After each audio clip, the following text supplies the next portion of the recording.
I'll share my thoughts on the LilyAna Retinol Cream product. Now, first of all, I love that it is made in the USA by a family-owned company. In fact, if you're into supporting female businesses, especially like Black female-owned businesses, that's what you're getting here.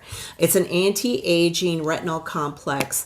It's going to support collagen production, and it's going to combat like uneven skin tones if that's an issue. It's got this nice little pump.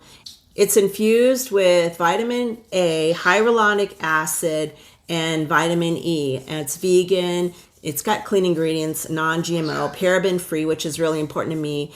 And it's got just a really beautiful texture. It's like shea butter in here, organic green tea, jojoba oil. So difference just wait, it just feels great on the face, but I use it on my hands too. I mean, look at the difference there. I don't know if you can see, but really good stuff. So if you're looking for a nice retinol cream that has a lot of good stuff behind it, definitely check out the Annie Lily product. It's really good stuff.